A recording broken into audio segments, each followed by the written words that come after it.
Following troubling reports of a social media hack involving a prominent children's figure, we now turn to the corporate world, where Elon Musk's recent political plans have sparked concerns about Tesla's future.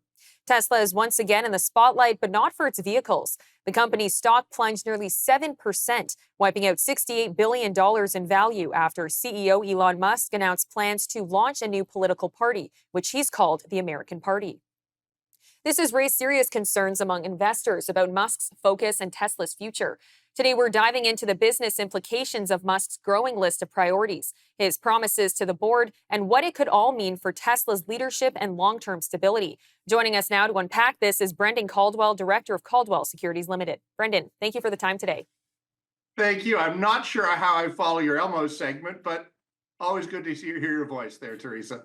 Well, let's start with Tesla stocks dropping nearly 7%, translating to a $68 billion loss in value the day that Elon Musk announced his plans to launch the American Party. Is this a temporary reaction to the news, or should shareholders be concerned about the future of Tesla given Musk's other priorities? Yeah. Well, first off, let me say Elon Musk has made it easier for people to pay on the internet. They invented PayPal, created PayPal. He popularized the electric car and really changed the way that people think about the future of driving. He sent rockets into space and helped at least one US president get elected.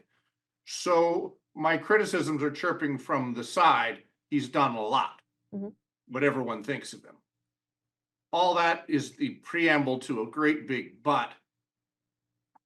It's hard to get everything done in a day, no matter who you are, or how smart you are, what you've accomplished. And I do think that businesses where the CEO has other priorities have suffered over the years. We've seen it here in Canada. I still carry my BlackBerry with me. BlackBerry could still be dominating smartphones. They had the lead. They had the dominance. They were synonymous with smartphones. But their founder thought he could take on both Steve Jobs at Apple and Gary Bettman at the NHL at the same time.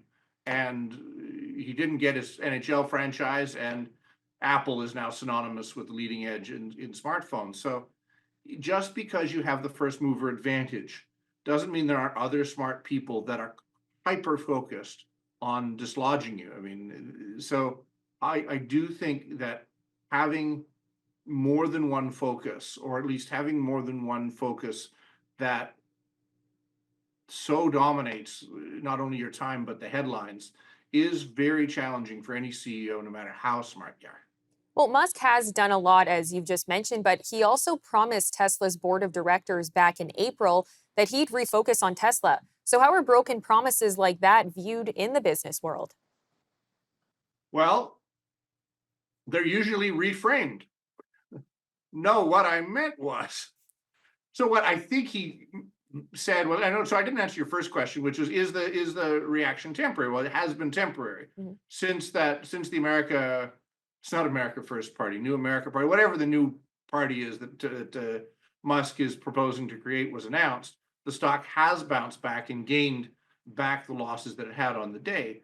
And every time there seems to be rapprochement, that is to say, a bit of a reconciliation with the current president, the stock tends to do better. So all these corrections and ups and downs are temporary. Ultimately, it's going to be about how well Tesla performs, how many cars they sell, and what they earn. I think in answer to your direct question about broken promises, I think what he said was, I'm going to step back from Dodge, or however you pronounce it, the Department of getting waste eliminated from the American government, which I guess he has done, in as much as he's launched a very, very worldwide, very public online social media fight with the President of the United States.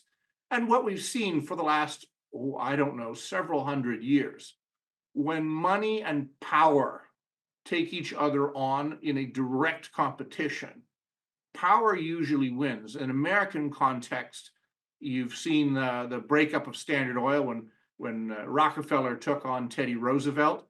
Roosevelt broke up Standard Oil, broke up all the monopolies, and the modern antitrust laws stem from that period. Now, Rockefeller ended up being even wealthier as a result. Flash forward to the 80s when AT&T, who had been under the government protection for decades, if not generations, finally came into the crosshairs of the American government. They broke up AT&T.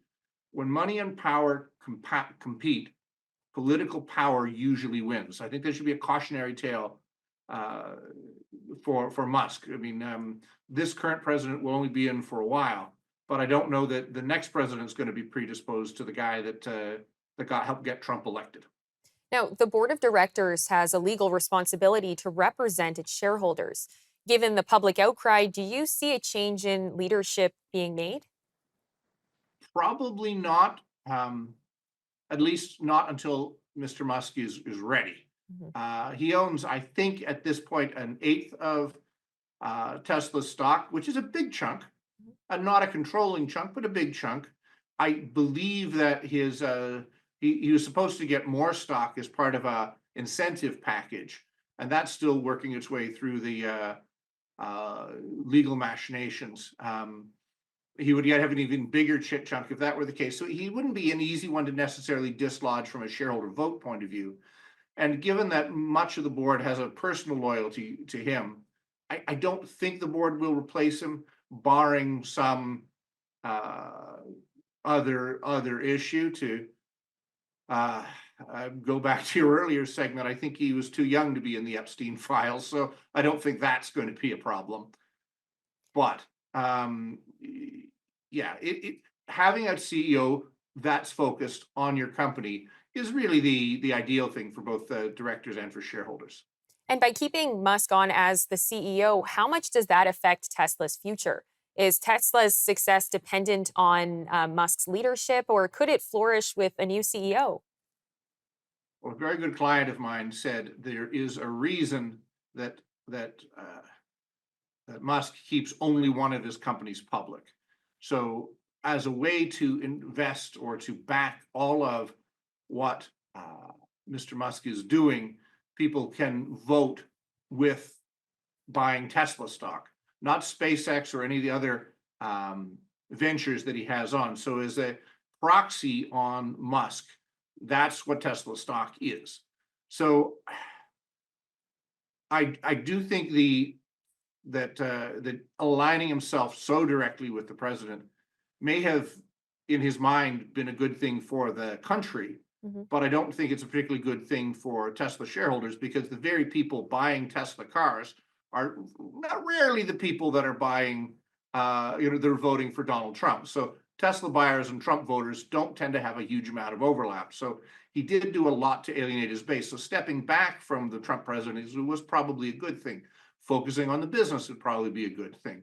And building his personal brand with as broad constituency as possible, probably a good thing, because the Chinese are coming in some form or other.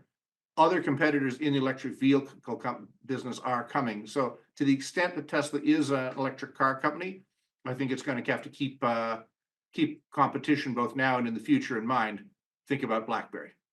And if you were on Tesla's board of directors, how would you vote? Oh, wow. Not to put you on the spot. I don't think I'd be on Tesla's board of directors very long. If you try and to knock off a king, you better succeed the first time. Traitors and conspirators rarely get a second chance. I think if I were on Tesla's board, I would say much as what I've said to you. I think the Tesla shareholder is owed the complete focus of the CEO, and anything less than that, the CEO should step back. I mean, Bill Gates elegantly stepped back from Microsoft, handed over and to his number two, who's handed it over again. And Microsoft has been the 900,000 pound gorilla in the AI space and virtually every other segment of the computer industry, just because it's continued to have a CEO that's been focused. There is a time for every entrepreneur when it's time to step back and move on. I don't think Mr. Musk thinks that this is his time. But I think when he does go, it's going to have to be his decision. It didn't serve Apple well when they pushed out Steve Jobs. And when he came back, Apple came back with a vengeance. So I think it's going to have to be a collaboration. I don't think a palace coup is going to do it. Well, Brendan, thank you so much for the time today. Thank you, Theresa.